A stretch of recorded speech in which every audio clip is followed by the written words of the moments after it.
So we looked at how GNPC manages the allocation. What we found was that most of the revenue goes into direct petroleum activities. By direct petroleum activities, I mean exploration activities, development activities, and production activities. So exploration is when you're looking for the oil. Development is when you have found, you made a discovery, and you have begun to invest, so that you can produce. So GNPC between 2011 and 2016 spent on average 64% of its costs on these direct petroleum activities. We did find, however, that GNPC also has downstream trading activities. So upstream is where they manage the oil stakes, but they do downstream activities where they are importing fuel, trading with Bost, selling fuel to Tema Oil Refinery and all that. We found that this downstream business is generally loss making. It's generally loss making. So that a portion of the revenues allocated to GNPC is absorbed by these losses. Because if one part of the business is making losses, the other part has to absorb it. Now, these losses, downstream losses, are actually a feature of GNPC's operations dating back to the 90s.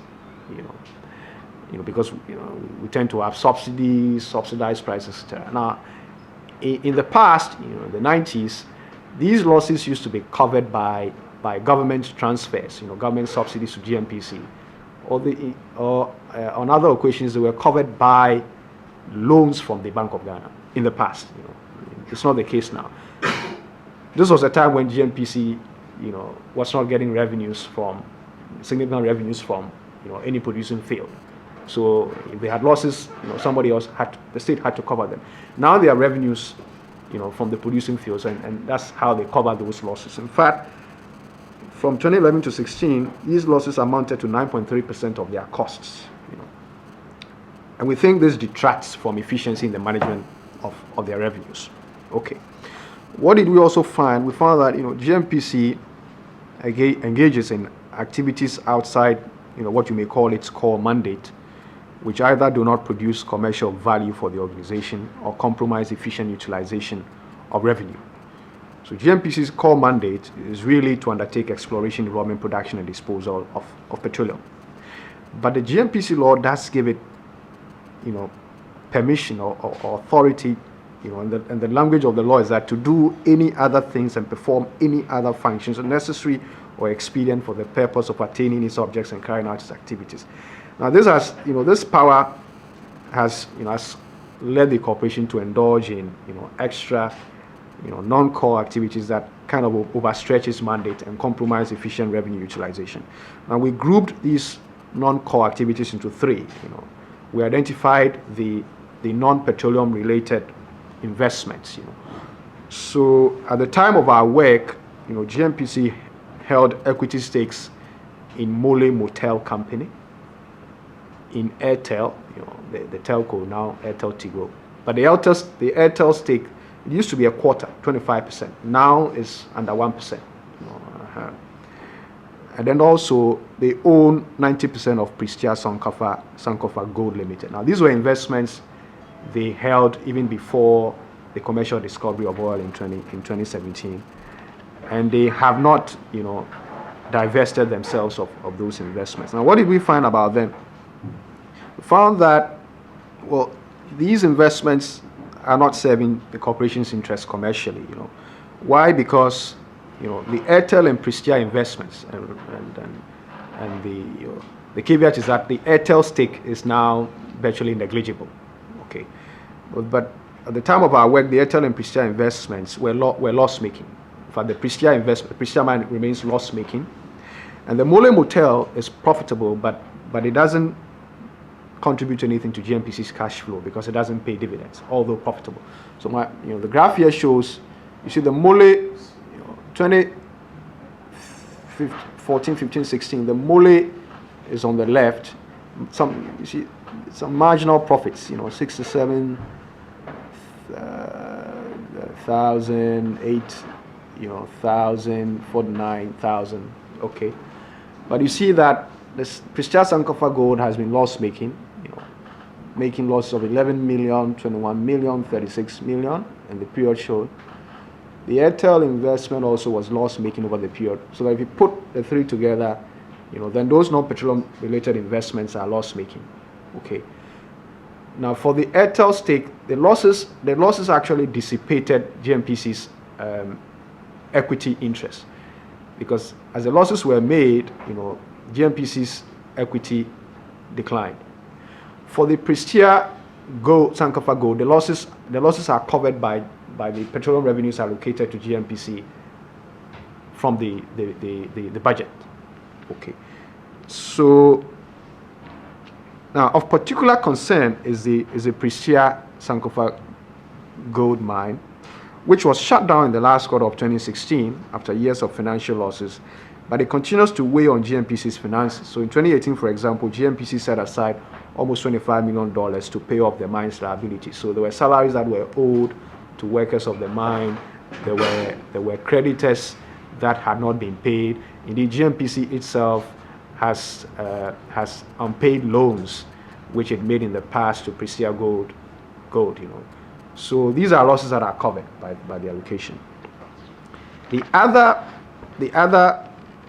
category of non-core activities are the quasi-fiscal transactions. So a number of transactions by GNPC border on quasi-fiscal operations and do not represent the best use of the corporation's funds. So by quasi-fiscal, I mean the kinds of things that typically the government will do, but you have GNPC, which has been set up with a commercial mandate, rather doing. So in the past, GNPC has given loans to the government and to state entities. GNPC has issued guarantees, financial guarantees for the benefit of the government and other state-owned entities. So when the car power ship was brought in and the investors did not find ECG to be a credible off-taker, GNPC was invited to guarantee the transaction. So GNPC set money aside in an account to guarantee that if ECG was unable to pay car power for the power that was supplied, then the guarantee could be fallen upon. Okay. In fact, GNPC also advanced a loan of $50 million to the Ministry of Finance in 2014, and as at mid-2018, that loan had not been paid. So again, GNPC has in the past guaranteed transactions for TOR, for VRA, for BOS, etc. Now these loans and guarantees have resulted in huge and mounting claims on the beneficiaries. So that now GNPC has significant claims on these state-owned entities. So we show here, the claims have been growing. At the time we did our work, this was the information that was available, but I know from recent PIAC reports that the GNPC's claims on government and government agencies have been growing. In fact, so it's above 800 million. It was above 800 million as at 2016. Now I know it's in excess of 1 billion. The latest information is in the PIAC report. So again, on these quasi-fiscal activities, GNPC has spent funds on road development in the Western Corridor gas enclave to facilitate gas evacuation. And between 2015 and 17, they spent $39.7 million on road development. So we call this quasi-fiscal because typically it is the state that will spend to provide roads. But GNPC has been asked to do that. So between 2015 and 17, they spent $39.7 million on road development, and in their 2018 budget, they set aside $27.6 million for road development. The other category of non-core assets we looked at, non-core activities, are the corporate social responsibility expenditures. Now GNPC has been engaging in wide-ranging CSR activities, but in 2018, GNPC expanded, the scale of their CSR activities. So that what happened was that, their CSR budget, spiked. It was under 5 million in both 2016 and 17 from the graph, but it then spiked to $28.95 million in 2018, and that was about 8.7% of the revenue allocated to them in 2018. And we think that the growing scale and cost of GNPC's CSR activities raises questions about the opportunity cost of such expenditure against the background of the corporation's gaping financing needs and substantial investment requirements. In fact, their 2019 CSR budget is even bigger than the 2018 one of $28.95 million. Now, in every year, GNPC's budget shows a financing gap. So every year in the budget they present to Parliament, the resources they need to finance the budget are in excess of their expected revenue. So they have a large financing gap amounting to the hundreds of millions per annum. Now, given that, this expenditure on CSR, really raises questions about whether they are making, they're making optimal decisions about the use of petroleum resources. So what